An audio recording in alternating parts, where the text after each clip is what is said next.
Hey Okay. everyone, welcome to our fifth episode, and this is gonna be about neuromorphic AI. And this is Amritansh, and I have Tamal with me. Hi Tamal, how are you? Hey, Amritan. Hey, I'm doing good. How about you? I'm doing really well, thanks. So, this episode has been coming, and we I was excited with this episode, and kind of while working on this, I did realize how much we have to still learn and how much we want to share with you. And this is something that is really interesting. Okay. So as you guys already know, we are in kind of episode 5, but I would really urge you guys to go through previous 4 videos. They are available, and make sure you go through them. And but without further ado, definitely let's get started and let's look into the idea of neurocomputing, neuromorphic computing fundamentally. Okay, I want to clarify these two words. Okay, so it is like neuromorphic. Okay, so neuro is something very close to brain. Okay, a morphic is like. Okay, so we are talking to brain-like computing here. Okay, so based on the principles of biological neurons, neuromorphic computing or these algorithms approach to emulate that how human brain interacts with the world to deliver capabilities closer to human cognition. Okay, this is how it works. Now, spiking neural network is kind of a mathematical model. Now, you might think like there is fundamentally deep learning, right? What's wrong with that?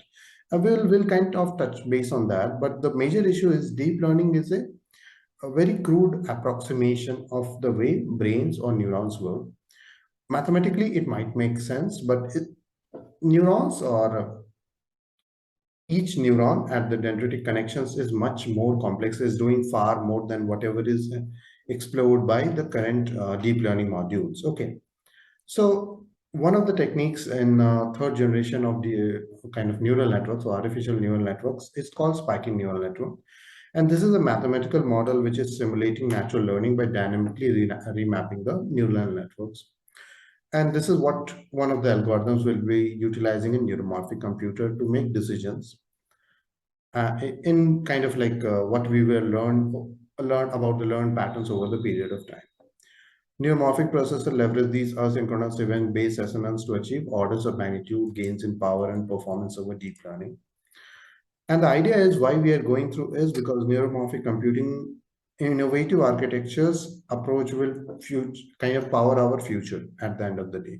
A lot of AI solutions right now are not feasible because of massive power requirements that we have. And because we will require energy efficiency and continuous learning that we kind of have already talked about, it kind of opens up exciting space. It kind of opens an exciting space for new possibilities in computing and particularly edge computing. Okay. And use cases of AI over there and various areas of like sensing, robotics, healthcare, large scale AI applications. Okay. All of that will be possible if neuromorphic computing becomes successful. Okay. Now, of course, if we have to talk about, we have to understand what we are dealing here with. And as you can really notice this, and maybe you would have seen these diagrams in class 10 biology, okay? And these are called your nerve cells, right, or neurons. And here we can clearly see that we have the complete body, okay? And if I were to draw this, this is the basic soma, okay? This is called soma. 1 minute. Okay. And this is where the interaction of various incoming currents happen. And I will show you with the equation over there. But these dendrites and axons, wherever like this is the axon and this is the dendrite, and whenever these connectivities happen, okay, wherever the dendritic connections are happening, uh, and of course it can be postsynaptic or presynaptic, that is where the magic happens. Okay. Now our brain is having a tremendous complexity. You have to understand this. Roughly, adult brain will comprise of 80 to 90 billions of neurons. And but that's not all. Per neuron, we have like 10,000 connectivities on an average. Now, so that makes brain one of the most complicated and fascinating organs in the human body and one of the most complicated structures in the whole universe. Okay, and of course, it's a product of like millions years of evolution here. And we are still trying to learn how brain works because there's no one centralized theory about how brain works inherently. And brain usually is plastic, which it means it is susceptible to change throughout the life, although the rate of change does kind of slows down as we age down. Okay. Now understand, in brain we do have excitatory and inhibitory neurons as well, like where uh, some like excitatory signals is something that's gonna let the signals propagate or even amplify. Inhibitory is gonna either stop them or kind of decrease, okay, or de-amplify the signals. And any signal is basically formed based on these two kinds of signal at the end of the day. And based on the overall processing and kind of the transformation of these signals, you fundamentally are able to think and do whatever you want to. And that's how your life is, because of these signals getting passed through thousands or even millions of neurons. Okay. Yes. Now, the basic idea is the way it works is, okay, let me explain what fundamentally happens. So, brain or these, each neuron is fundamentally behaving like an RC circuit. So, Tamal, you remember RC circuit, what it used to be? Yes, I do remember RC circuits. So it's so basically these RC circuits are used in many electrical uh, devices, I mean electrical connections. So whatever it may be. So I do remember that, like during the engineering days, we used to do lots of equations, solving problems, solving math. So all these things. So this RC circuit is resistance and capacitance. So this used in various electrical connections and various electrical devices as well. I mean, this Right. resistance and capacitance, and there is a voltage which actually so capacitance actually holds the charges, and the resistance provide the resistance to the flow of the current. So I think these two circuits, I mean, this is a very fundamental circuit to start with to understand how the electrical devices work. So I think it is Absolutely. a good way to start. Yeah. Yeah, absolutely. And a neuron basically can be simulated by a RC circuit here. And the idea is you have this capacitor which stores electrical energy, but there is a limitation how much it can store. Okay. Yes. So this is what we are trying to show, that as you keep providing some kind of, so basically what we do in laboratories, uh, some current is provided, okay, through these neurons. Actually, even in biological neurons, this is how they have tested. Electrodes are placed all across your brain, and sometimes the current is just very minor current we are talking about, okay. So around minus 70 EV, it will start, okay, and slowly it will start to rise, okay. Now, of course, not everything is always excitatory, so you will see something will also decay at the same time, go up, again decay, go up, go up. Around 50, negative 50 EV, and you guys hope remember that negative 50 will be a larger number than negative 70, okay.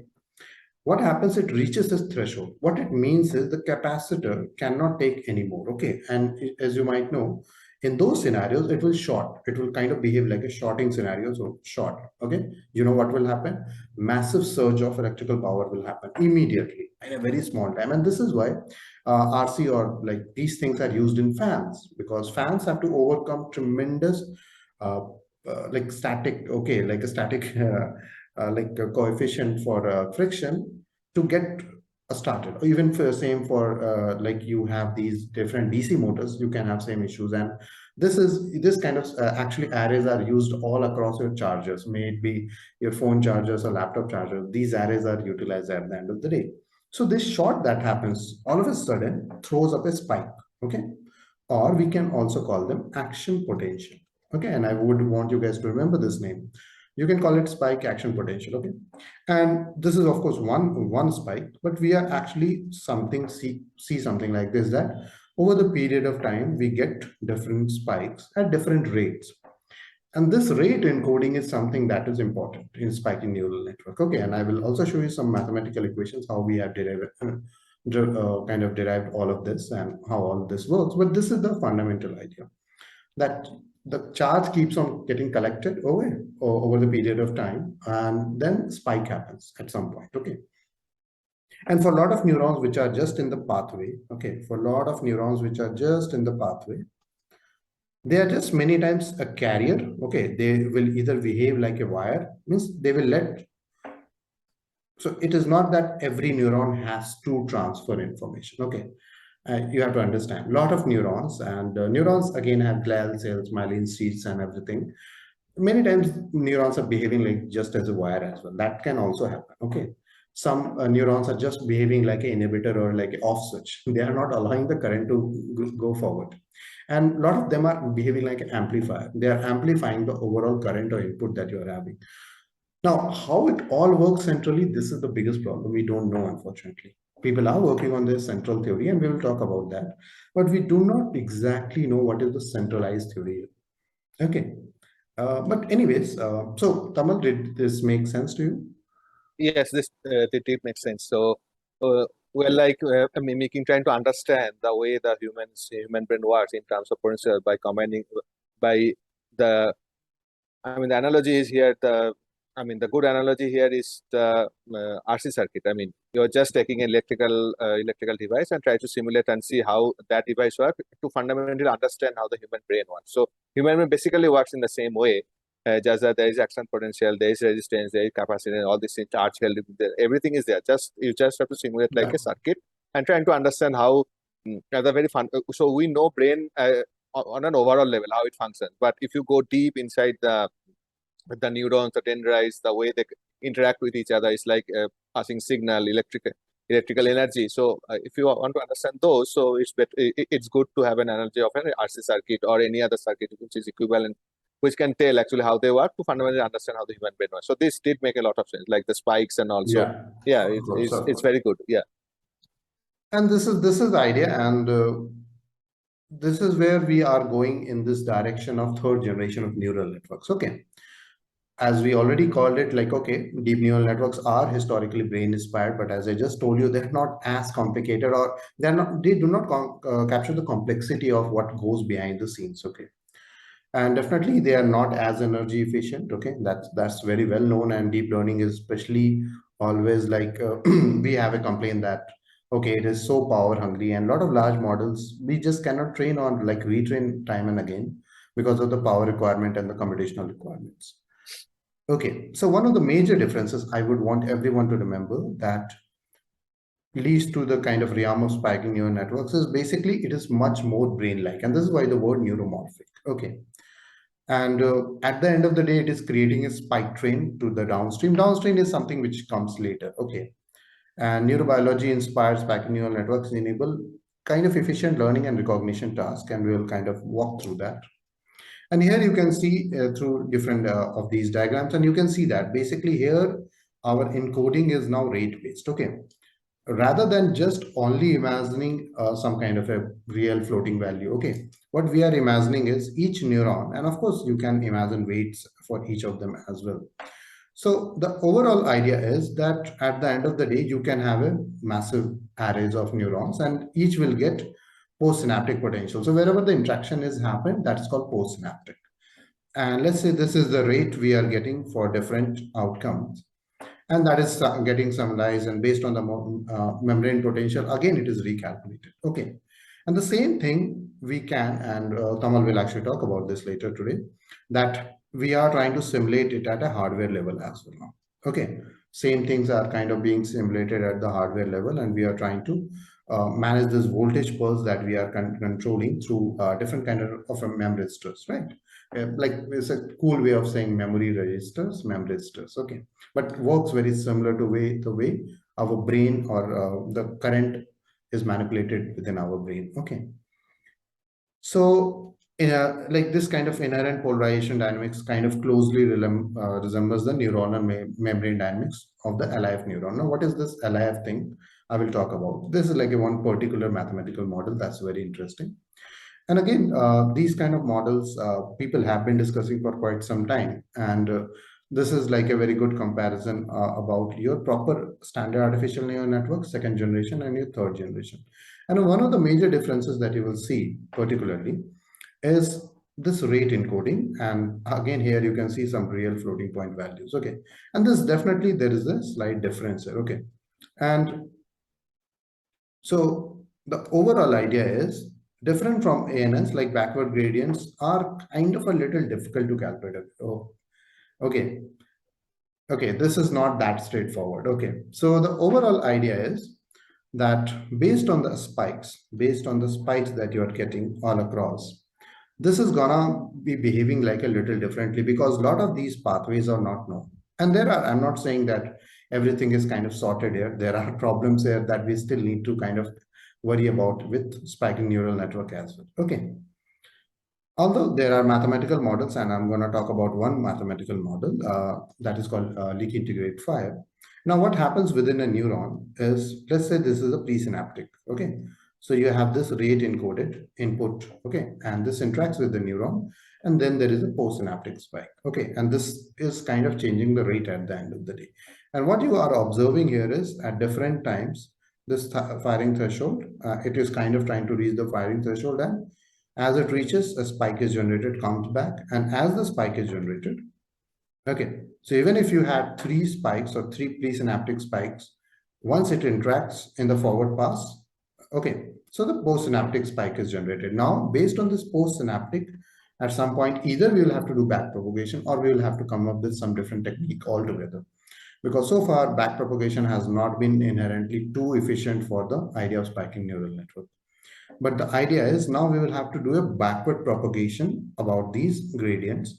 And we have our original gradient, okay, that we can calculate. But the surrogate gradient that you will have to consider what would have built this one is a little hard to design. Okay, so far, this is a very open problem that what is the exact learning mechanism is a very open problem in this field. Okay, and people are working on this one to figure out how we can train the spiking neural networks at a much advanced scale, and they should also like scale up on the hardware fashion. Okay,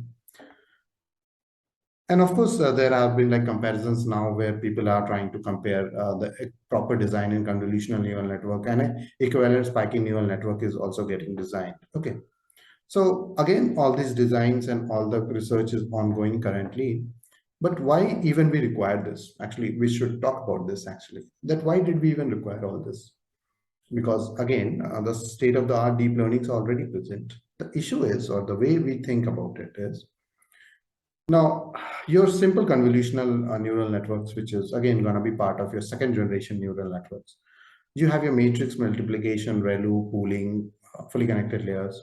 And the idea is this is going to be highly math intensive.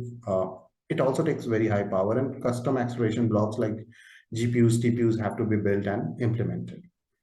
And yes, the training is very well known, very well studied. It's a supervised training with backpropagation in most cases. Okay.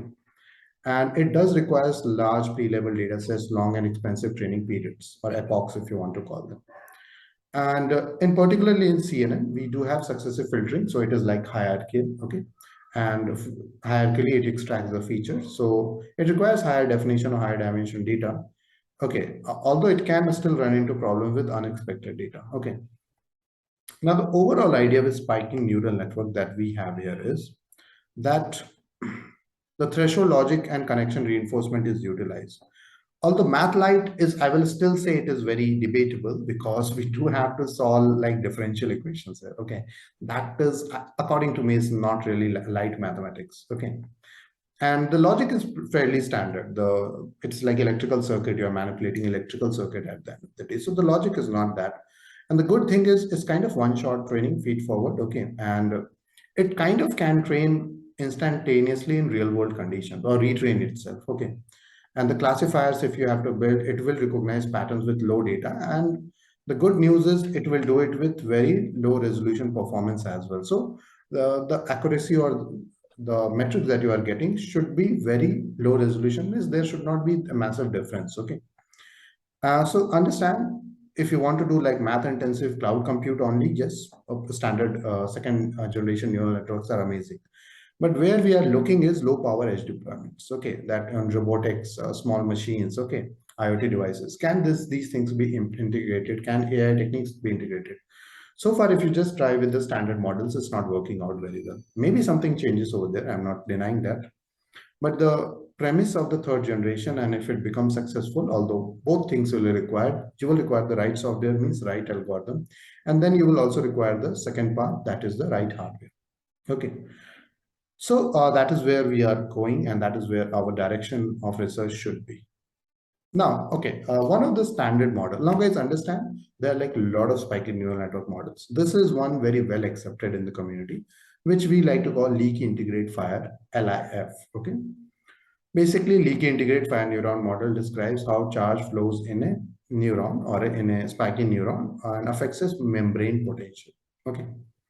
Now here you have to understand you have your capacitance, okay, and dV by dt is basically just monitoring or kind of explaining your current itself, okay, and this basically becomes how much charge you have divided by the time, okay. And basically now what happens is if you have an artificial neuron, we inject some current, okay, we inject some current over there, okay. Now this current is injected to simulate or kind of give an input, or it is kind of simulating that after postsynaptic you are getting some current. So what will happen over there? Now this current injection that we are doing is like external, okay, like using some electrodes, we are actually injecting current over there. So basically whatever current you already have, now what we are doing is we are putting a new term for you, okay. So we are kind of injecting new current, okay. So one is the membrane, IM is the membrane, and E is the electrode current that we just passed over there. Okay. Now the leakage term, the what happens is this leakage term is defined as like this. This IM term is basically where V is basically it is IM is equal to V minus 1 minus E of L. Now what is V here exactly? V is the voltage across the membrane, the whole soma that we have across the membrane. What is the voltage? Now EL is the membrane's resting potential. When it is not getting interface or when you have not injected the current, what is the resting potential it has? It is kind of a small threshold that it has built it for itself. And then RM is the membrane resistor. Okay. And if we were to use this, we come to know what is the membrane current that we already had. Now you are adding extra current over there. Now you are using electrode and you are adding an extra current. So let's see how the mathematics kind of evolves here. And now we can put all of this together and what we realize is, so I just put the IM over there and I is already there. Okay. So basically what it becomes is we can kind of transfer this. Okay. Basically we just took this R here. Okay. That's all we are doing here. Okay. Most of the things are fundamentally same. It is a membrane time constant the moment you multiply the capacitors with your R. Okay. And tau M is nothing but membrane time constant of the neuron. And this is equal to Rm into Cm. And this equation is a perfect representation of what happens or what goes on in a LIF neuron. Okay. That you have your current, that this is your kind of the like membrane value, and then you have your resting potential, and then resistance into the current, or the incoming current that you just put over there. Okay. And by solving for this equation, you can kind of come to know, or you can kind of work on the overall mathematics. And this is what LIF is all about. This equation kind of represents what is the current dynamics. Okay. How the current is transferred and how the current and how would you operate on this one. And ideally we have to solve a differential equation to kind of get this result. Now we don't need to get into all the differential equation right now. That's not relevant here. But this is the simple current dynamics. And you, by observing this, you might have remembered your maybe high school mathematics, or like particularly like physics, where we had to study about current and everything. Okay. All right. Now, the biggest problem we have is the learning technique here. Although there is this concept of Hebbian learning, and Hebbian learning, in a very simplistic way, if someone has to say that it goes like neurons that fire together, wire together. Okay. It simply means, given some input, neurons that are kind of firing together usually also finds or fine tune themselves into connecting. Somehow there is a very strong connection over there. Now there are concepts like grandmother neurons, that the idea is there are certain set of neurons which are somehow encoding information about your grandmother. Okay. Or Jennifer Aniston neuron. Like that's how it has, research has kind of tried to identify these things. This concept actually is not that, it's not brand new. Okay. This neuroscientific concept of Hebbian learning was introduced by Donald Hebb in his 1949 publication in of the organization of the behavior. It is also called Hebb's rule of cell assembly theory. Hebbian learning attempts to connect the psychological and neurological underpinning of this kind of learning. The idea is very simple. As our brain learns something new, neurons are activated and connected with other neurons. Okay, because these connectivities make the learning actually happen, forming a neural network. These connections start off very weak, but at each time the stimulus is repeated, connection grows stronger and stronger, and the action becomes more intuitive. So it is like, okay, I will give you a simple example. Let's say you must have been told tables, right? Mathematical multiplication tables, if you remember. So, in long run, what happens if I were to ask you 9 into 3? Okay. Because you have done this so many times, you have repeated this in your brain so many times, you actually do not calculate 9 into 3. Our brain almost never does this, at least in adulthood. In childhood, the kid has to be explained that they can take 9 sticks and put 9 sticks 3 times. What will happen? Count that 27, right? We don't do that because so many times this input has been repeated in our brain that we see the symbol 9, multiplication, and 3. And because this has happened so many times, our brain immediately has figured out a shortest pathway here, which says 27. Okay. And it happens. A lot of things that you repeat, there is some, like people like to call muscle memory, right? Fundamentally, what is muscle memory? It is like a system one behavior. Okay. Uh, and this idea of system one behavior comes from the psychology, system one and system two. So system one is lazy but fast. Okay. Lazy is like it is not going to put too much computation. Okay. It doesn't mean it is slow, but it is really fast. So if I have to do a 9 into 3, my system one is just directly telling me the answer is fundamentally 27. We are not inherently doing much computation yet. Although I can give you 523 into 27, and then your brain has to do calculation, and then system 2 gets activated. But the thing is, system 2 will take a lot of resources, computational resources from your brain, which can be tiring and which can even distract you from your original task. So brain tries to offload as much task it can to system 1, but if system 1 fails or if it's not able to evaluate, then it comes back to system 2. Okay. And anyways, whatever the overall organization principles of system 1 and system 2 is there, still they are kind of following Hebbian learning at the end of the day. Whichever things gets repeated again and again, and for wherever neurons are firing together, they do seem to find connectivity. So many times certain smells will invoke certain memories in your brain, because in our brain there is no separation between computation and memory. So if you were to smell something, let's say you were to go to a restaurant and if you were to smell some curry, and it might remind you of your mother's dish. Remember, like it just kind of, there are weird connectivities. Many times we cannot explain, but Hebbian learning seems to be a common reasoning that this is how your brain is learning over the period of time. And now we move on to neuromorphic hardware. And to talk about more about neuromorphic hardware, why don't we go to Tamal? So, hey Tamal, would you like to explain what is neuromorphic hardware and why is it so useful and or important in the future? Yes, that's right. Thank you, Amritans, for giving a brilliant lecture over the for the past few slides to set the base and all. So yeah, so now the business end of the thing. Now, whatever Amritans talked about in the previous videos are the concepts, are the algorithms which are there. Now we need to realize those in hardware. We need to implement in the end to get the power to get so that we can overcome all the limitations of our current hardware. Now, this is where neuromorphic hardware comes into the picture. Now, to start with, the next generation of computing, which is beyond the von Neumann architectures that we have currently, they are expected to solve problems at an exascale level. Now, there are very few computers, supercomputers in the world which compute at the exascale level. That is 10 to the power 18 calculations per second. Right. Now, the problem with those supercomputers or any supercomputer that you have is the problem that they consume huge amount of power, like 20 to 30 megawatts of power that on an average they consume, which is a lot. Given the current energy crisis, sustainability is one of the topic that is being discussed in every conference over and over again. This is because of how do we come up with the hardware that is more efficient in terms of energy consumption. Now, this is where the neuromorphic hardware will be a boon.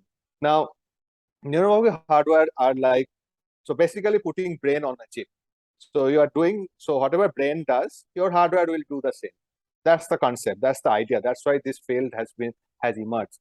And they will also have a good amount of storage and processing capability, because current hardwares have the limitations, because in order to compute complex calculations, they do need huge compute power, huge time. And so neuromorphic hardware will address some of the things, and they will also have a very low power consumption. Right. That is where the advantage comes. Okay, now move on. So moving on. Now let's get to the a bit detail. Like this is basically to set the base of what's coming up next.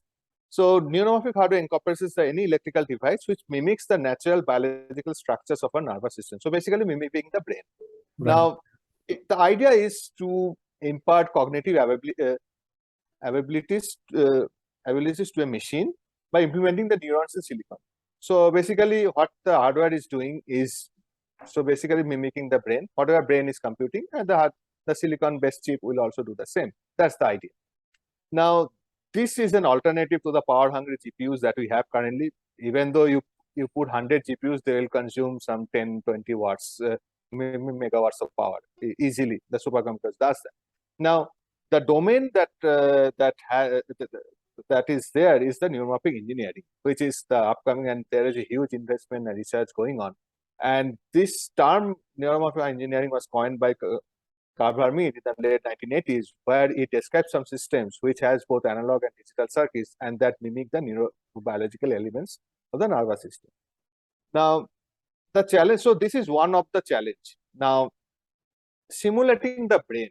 Now, there is a human brain project which is going on currently research. You can look it up. It is a brilliant project. So it's like, so what they're trying to do is basically map the entire connectome. So basically map all the 100 billion neurons that is there inside our brain. Now, what they want in the end is when they build a connectome and when they build this thing, they want to simulate the brain. Now, imagine simulating 100 billion neurons, which has roughly around 100 trillion synapses. Current hardware simply won't be enough to do that. Right. But now we need an alternative solution. That's where these people from the Human Brain Project, they have teamed up with the research institutes, the companies that are building this neuromorphic computing architectures. Now, they want neuromorphic hardware to do this simulation. Now, the goal is it's like you can simulate the entire brain without wasting too much energy. Now, if we go, if we move to the next slide, I'll tell you some. So, why this difference? Now, this difference is because of the asynchronous nature of the on-chip processing, like human brain. Now, each neuron need not be updated at every time. This is called event-driven processing. So, this means that if there's an input, certain neurons get activated. Now, we'll use those energies for those neurons instead of using the energy for the whole set of neurons. Right. This is where the power will be saved. And also, this is an alternative. So it will require less power. It will require less compute time because you are only using those neurons that are being used, that are being stimulated by the input. Now, this is called event-driven processing. This is where the power of neuromorphic hardware comes into the picture. So, spikel neural network is a third-generation neural network, which is based on this principle. It's like the spike trains are there. So it actually encodes the information in temporal domain, so time domain. So it's basically spikes. So rate encoding is done. Now, the time difference between two consecutive spikes determine the properties of the network. Now, the functioning of the most basic element of the network is governed by differential equation, as we saw in the earlier slides, by the LIF, by EZK-BIS model. So there are other models which actually gives how the neuron is behaving. So basically processing some differential equations. So rate encoding, so rate of change of voltage over time, rate of change of say the spikes over time. So all these things, the resistance over time. So all these things are there. Now, to convert the SNN methodology and why it is different from the existing neural network is that it used something called as Hebbian learning, neurons that wire together, wire together. So it is like the event-driven processing. Now, this is not like when an input comes, not every neuron gets activated. Right. Okay, only certain portion of the neurons get activated, which is actually meant for handling those inputs. So we are using energy only for those neurons. This is a concept called spike time dependent plasticity, and this is based on these principles. The SNN is there, and this is the core principle on which the neuromorphic hardware will function. Now, if we move on. Now, to summarize, now so the hardware will work effectively, basically convert an ANN to an SNN. So it's basically doing a event-based processing. So basically encoding. So the spiking is synonymous with the action potential of the biological neurons. It's basically when a spike occurs, a key variable gets communicated. It's like 1 or 0. So whenever there's a spike, it's 1. Whenever there's no spike, it's a 0. So this is how it will encode. Now, neuromorphic chips will be energy efficient, as is based on the event-driven process, as I explained earlier. So it's like neurons that aren't been active, we are not going to use any energy on those. So the neurons that are not active, they will not use any energy. And this is where the power saving comes, and IBM's 2 North has actually 70 milliwatt energy. So imagine from 20-30 megawatt, we're talking about milliwatt, which is less than a bulb. So this is where the power saving comes. And if this kind of hardwares are realized on a full scale, imagine the kind of power we're going to save. So this is where the power of neuromorphic hardware comes into the picture. We'll see some examples which are there if we move on. Yeah, definitely. Yes.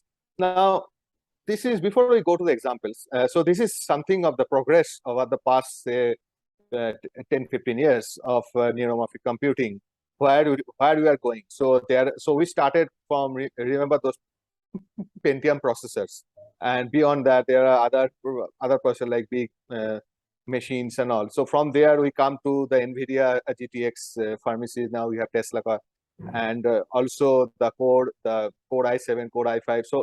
So the hardware is getting evolved over time, and more we evolve, Intel actually has few chips, the Nirvana chips, the Lohi chips, which are being said that they are based on this neuromorphic hardware, which will have less energy consumption and more compute power. Now Intel is investing, NVIDIA is investing, so we'll see some progress again. Now this is a map where from where we started till where we are currently. We are still going there. Energy efficiency, we still hasn't reached to that level, but we are still going. If we move on. Yes. Now, these are some of the examples. Next 2 slides, we'll see some examples of So this is DARPA's Synapse, which is based on the IBM's True North. Now, so this is the board, neuromorphic board. The picture beside us is a Memristor chip. Now, if we move on.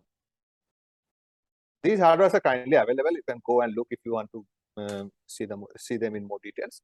Now, this is IBM's True North, which has like 1 million neurons, 256 million synapses, 5.4 billion transistors. Now, although the power consumption is 73 milliwatt, as I said, so very less. Now, we have Intel's Lohi chips, and also University of Manchester developed transistor Spinnaker chip. Now, these are some of the neuromorphic cores that are available currently, chips. You can go and look and see them in details. Now, going on. Now, Sandia Labs at some point introduced the Whetstone architecture. Now, what Whetstone is basically bridge the gap between converting deep neural networks to have a discrete binary communication. So basically converting a deep neural network to spectral neural based processing. Now, Sandia Labs developed this as part of the LDRT program. Now, and we also have Intel's Volta and Intel's Nirvana chips, which are few architectures with dedicated tensor code, which target deep neural network inferences. Intel has developed they have this one API framework, which actually has, there are multiple frameworks and architectures which you can use to effectively compute your, process any data.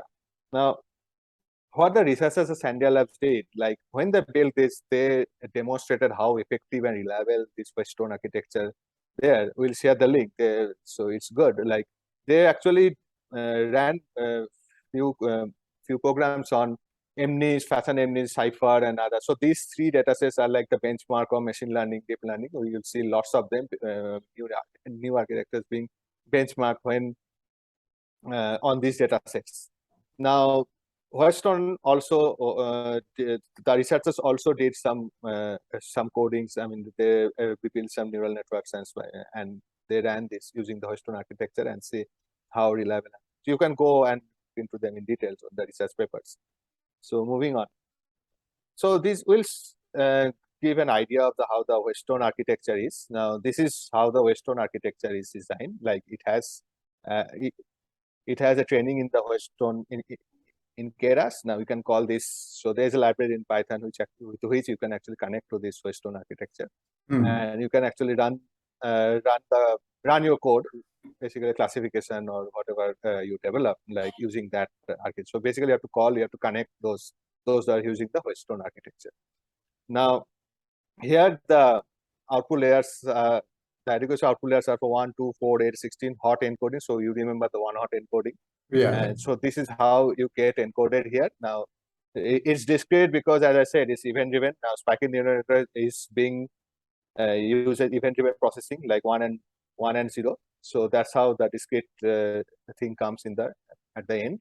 And this is how it is being encoded. So 4 hot encodings surpass the performance level of 8 or 16. Now there's a problem. You can go and look into the detail. Like they initially used the BReLU. We know ReLU, rectified linear with a sigmoid layer followed by a softmax, because BReLU. Now what they did is they introduced a sigmoid layer in the end, and with the BReLU. Because BReLU does this dead nodes upon sharpening, because sometimes when you give them input, sometimes they don't go to that level where it is meant. So that's why they found that using a sigmoid layer in the end, and sigmoid layer we know from, it's a very famous activation function from logistic regression, like 1 and 0. And that's how the conversion will go. And in the end, it will be done with a rate-based encoding, as is done in spiral neural networks. Now, this is the full architecture, and you can connect this using a Python. There is a Python package. We'll share. There's some code which some researchers have done. I mean, they ran using the Whetstone architecture and found that, and those classification examples are running fine on the MNIST dataset.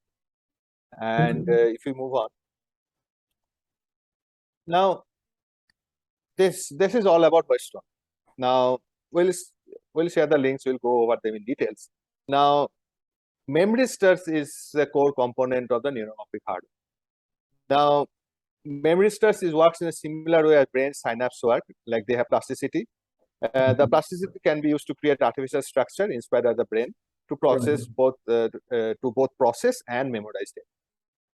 Now, before we go into understanding the Memristors, we first need to understand the 3 basic components which we know currently, which is capacitor, resistor, inductor. Now, capacitor, you all know, it stores electrical charge in between is diodes. A resistor is it's resistance to the flow of electrons, basically the current. Inductor coil, which is a choke or reactor, we'll see in electrical devices, that stores energy in a magnetic field where current flows through it. Now, these were the 3 fundamental electrical components over the past many years, and all the electrical devices all over the world, wherever you're shipping a computer or your fan or anything, they have all these 3 things. Now, next generation of computers, these 3 were not enough for the next generation computer. As I said, next generation computers should have for power efficiency, as well as it needs to have low power consumption, and the architecture should be such that it is reliable and also efficient. Now, for them to meet those criteria, Memristors were developed. Memristors are like memory stent. It comes from the memory stents. It's a 4 fundamental. It's called Memristor. So Memristor comes from the 2 terms, memory and resistors. Right. So it's a resistor that has a memory. Okay. Now, if we move on to the next slide. Yes. Now, it was first discovered by Leon Chua in 1971. You can, if you want, we'll share the link. We'll go through his original paper where he proposed this thing. Now, Memristors are a 4th class electrical circuit joining the components mentioned above, the resistors, capacitors, and inductors, that exhibit a unique property primarily at the nanoscale level. Now, Memristors, concurrence of memory plus resistor, as I said, is a type of passive circuit element that maintains relationship between the time integrals of current and voltage across 2 terminals. Meaning, suppose a voltage has passed through the terminal. Now, it has passed. Memristors will remember that unless it is turned off. So, even if you turn off a memristor, it will remember the previous charge. So, it has a memory. It will know what charge has flown through it. Okay. Now, So if I It's a may two, say so, yeah, like just for a clarification, yeah, sure. is it Yes, meaning that the charge that has just passed through the register, like when we are saying yes, it kind of remembers it. So what, like, is there some kind of a delayed decay or something that's really fundamentally happening? That over the period of yes, time it would kind of wipe out, but if no new charge ever comes, it might completely go to zero all the way. that's right, exactly. So what the idea is, so suppose there is a memristor chip Hmm. and you pass a current through it. Right. Now the current has gone. Now, and then you turn off the memristor. Okay. Yeah. Okay. Now what the memristor will do, it will know what charge has flown through it. Okay. It will have a remembering state where it Hmm. will hold what charge has flown through until you turn it on. Now, if you turn it on and then you pass a new one, so the new one will pass through it and then the old one. Now, what will happen in the end is, because of this holding or the remembering nature of the memristors, they can be used for processing memory. Now, if a memristor, suppose there are billions of memristors in a chip. Now, we don't necessarily need to always, all the time, we need to turn on, turn off like that. Because of this remembering nature, we can use those history, as I said, or the memory of the device. Now we can access tiny read charges to access the history, and we can encode information. Now this is a passive electrical component capable of remembering its past states, even when no energy passes through it. So it will remember.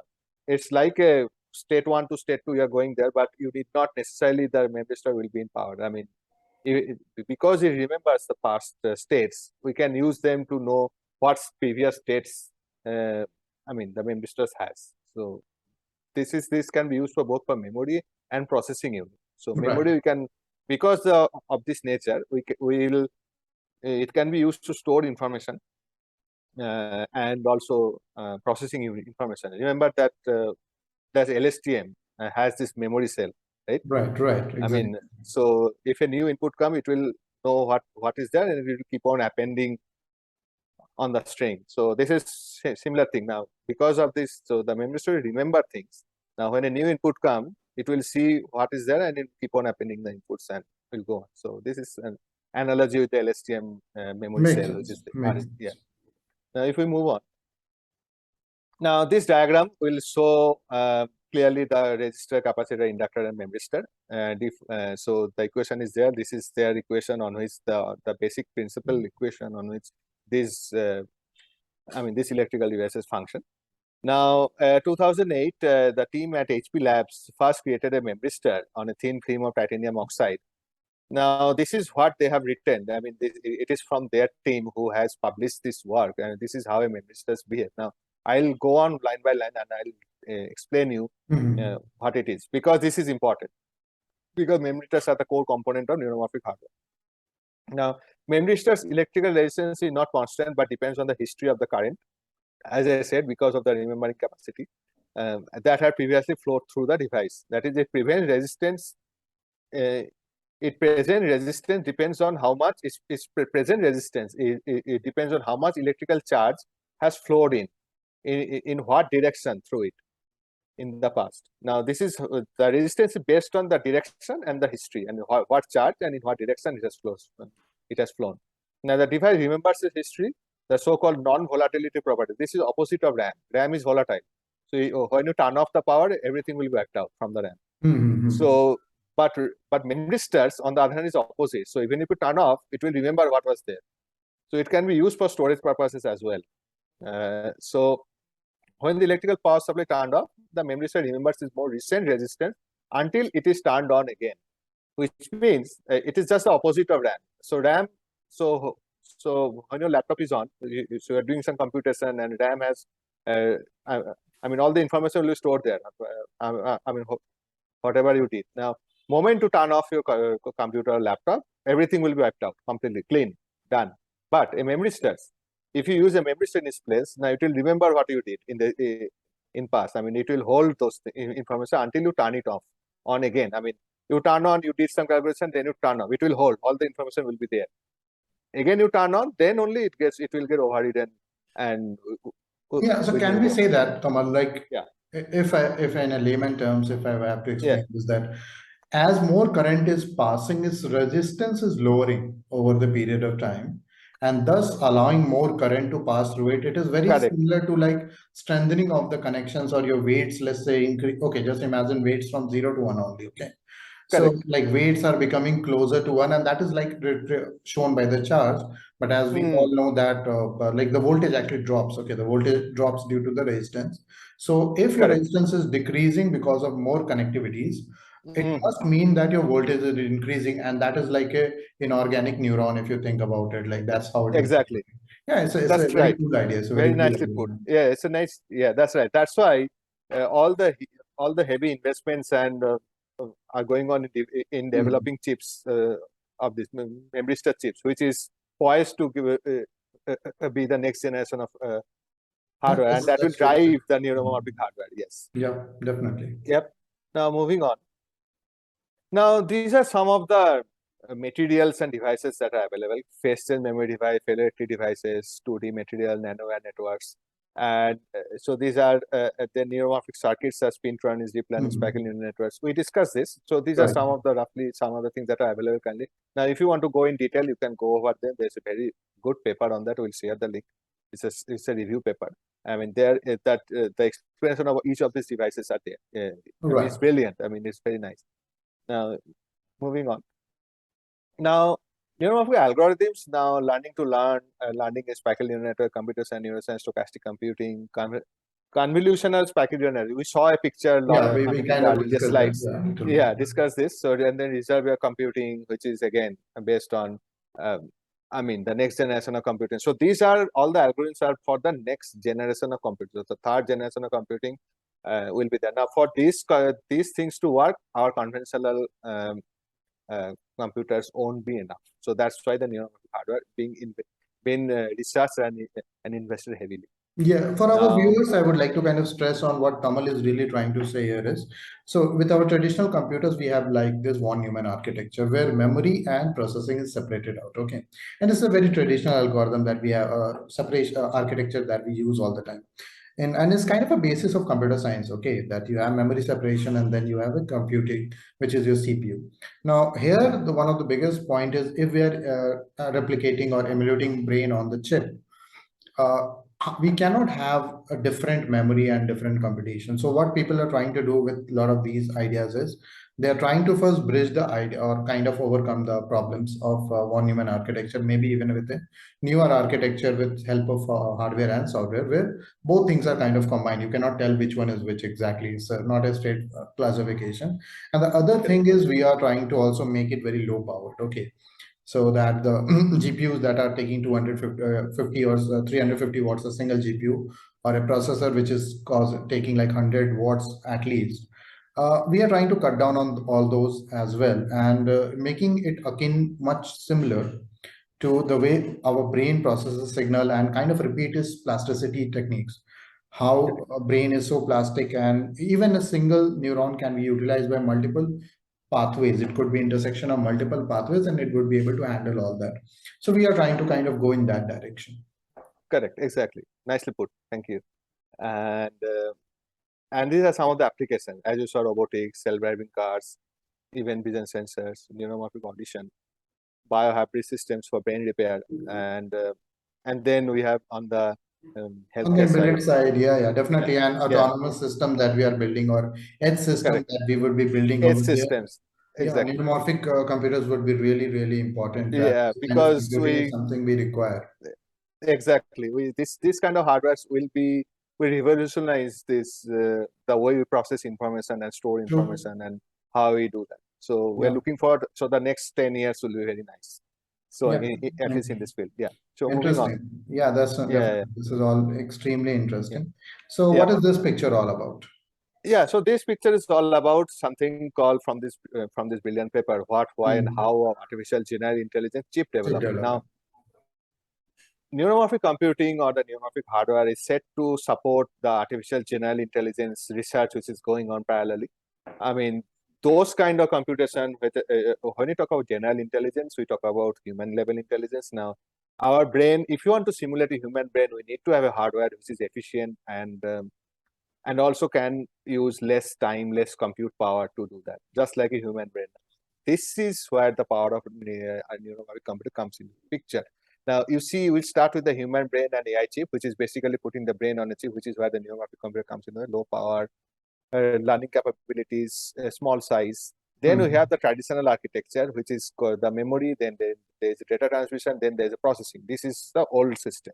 Right. Then comes versus the in-memory computing, where the computational unit is embedded inside the memory. So this is happening all at the same time at the same device, which will reduce some of the lag or the latency happens when you transmit data to and fro. And then something called low power chips for edge computing devices. As Amitabh was saying, these edge devices are there, right? Now, this part where the traditional architecture, in-memory computing, and the edge devices, this is where the neuromorphic computing will be advantageous.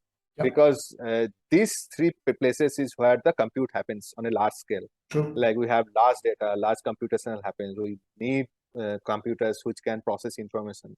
I mean, very large amount of information, like large data, big data you're talking. So this is where neuromorphic computer comes in the picture. Now, then there is something called neuromorphic research examples. It's the SNN chips, as we saw earlier, some of the chip examples where SNN architecture are being used. Then there's something called ReRAM based systems, where there's a neural network, then there's a crossbar ReRAM, and now these two places is where the research is happening on an SNN chip and the ReRAM based system. You can go over them in detail in this in this paper. I mean, it's very nice. So you'll know how we are progressing from the earlier von Neumann architecture to the third generation computing. True. Yep. Yes. Very interesting. Now, now the advantages. Now, massively parallel, meaning they can handle many tasks at once, like our human brain. Event-driven, meaning they respond to events based on variable environmental conditions. As you say, event-driven processing, not all neurons need not be activated at the same time. Only certain subset of the neurons will be activated. High in adaptability and plasticity. Again, similar to human brain, this should be adaptable and it should be plastic, ability to change over time. Able to generalize. Yes, this is one of the generalization, one of the limitations of current deep learning architectures. And there's a strong and fault tolerant, meaning it can produce results after components have failed. Meaning, this is where Memristors will come into the picture. Because of his remembering capability, even if the device fails, it will still hold the previous. It will be having the information. Yes, that's right. So you can extract those information at that time. If there is a failure of the hardware from Memristors, you can extract the information if you want. Then it is something encode in the spiking neural networks, encode information in the temporal domain in form of train spike. Because of this nature, it will have less compute power. Not all neurons have to be activated at the same time. Precisely. Now moving, yes. Now this is what we are talking about. Now, neuromorphic computing and artificial general intelligence. Now, artificial general intelligence is a big area of research currently. You can go over. There are fantastic architectures being proposed by Ben Gorgel, Pei Yang, and all, and their team.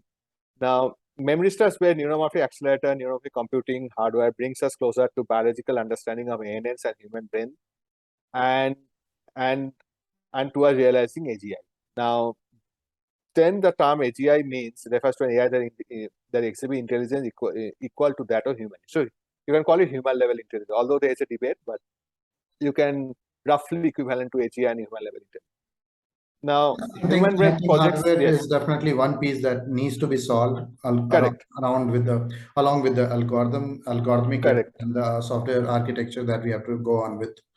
And I think we already talked about Human Brain Project, how we are trying to create close to 90 to 100 billion artificial neurons. And I know I have recently heard, and I think even you have sent that we have been able to, for the very first time, emulate or kind of simulate like 80-90 billion neurons artificially. So these things have actually started to happen, and within few years, we might actually see some cool advancements in this field. I would like to kind of add one thing, like based on whatever the slides is giving on information is, one of the things a lot of people say, with Jan LeCun as well saying this same point, that for so much time, people have been thinking that we have made so much progress and still we are not close to kind of solving AGI. But Jan LeCun kind of very points it very, I think it's a correct point that, we underestimate the complexity and the amount of computation our brain does. Yes, it does it at low power, but we should not underestimate the amount of computation that just happens within our brain every second that we live with. And very recently, computers have come across to the similar metrics. If somehow we were to add, kind of count this, very recently it has happened. Like I can say in last 3-4 years or 5 years, due to GPUs or clusters of GPUs, we have been able to come Exactly. to that level. And with transformer models where we have billions of parameters now, it has very recently actually happened. So a lot of people kind of overestimate, and they do not think or know that the compute power was actually missing for quite some time. Now we want this same compute power or even a heavier compute power, but with low memory, low kind of a small form factor, and definitely low power uses. Because otherwise, if we are Yes. burning thousands of watts, then this is not going to work out very well for Also the not, it's environment not and sustainable. overall. Yeah, Yes. exactly. Agreed. Exactly. Okay, I Yeah. think this was a great discussion, and I would like to say that, or kind of end on this approach, that right now, whatever we are building or whatever people are researching in this field and across with AGI as well, this is definitely gonna be where all of these things will kind of intersect. Okay, the spiky neural network, the kind of the memristors and all the neuromorphic hardware are gonna kind of intersect. And while we are building this AGI, which should be more brain-like neuromorphic, as we said, Correct. that's the whole idea. That, and many times it could go both ways. Like some people are thinking maybe first the theory of intelligence will come, and we'll be able to simulate that in machine. And some people are like, nee, let's make that machine that big and simulate processes, physical processes, Processes. and maybe we will be Exactly. able to see intelligence coming out of it. Both ways, I Correct. think. Yes. One is a top-down approach, one is a bottom-up. One is a bottom-up approach. Yeah. Yeah. So yeah, I think the next C3PO might come from the neuromorphic chips. And I also Neuromorphic think chips. Yeah. without neuromorphic, how will you have a C3PO, right? Correct. That little fella could, I think had understanding, or it could conversate in 20,000 languages across universe. So that definitely cannot happen just by Yeah. utilizing GPUs. Interesting GPUs. discussion, Tamal. Actually, all of this Yeah. really is one of my favorite topics to have discussion and even work through it. Yeah. And definitely, I think we will be continuing with this discussion about understanding the brain. Okay, that Correct. how we work on the AGI idea, and because still do not fully understand. Even when I was explaining spiky neural network, I did say that there is no one theory which can explain us how the brain is fundamentally working. Correct. And again, the top-down approach or bottom approach, either you try to understand, again, here also I can say the same thing. Maybe you start with a mathematical model, you figure out the ultimate intelligence, and that figures out your brain, or reverse, you figure out your brain first, how it Brain. works, get the algorithm and implement it, Get and that. that will create the AGI. We do not know, Exactly. unfortunately, we Do do not. not know which way to go exactly. Yeah. But In, let's hope for the best and interest. hope that the right Yeah. outcome comes, okay, from here. Correct. Yeah. Interesting enough, both the field are being researched currently. So It one is are the top required. down, one are the bottom up. So both are being researched. So we don't Yeah, know which I one will think, produce the ultimate yeah, intelligence. even Yeah. I think I have mentioned to you sometimes that this is why I love that I'm in field of AI, because I get to read so many things.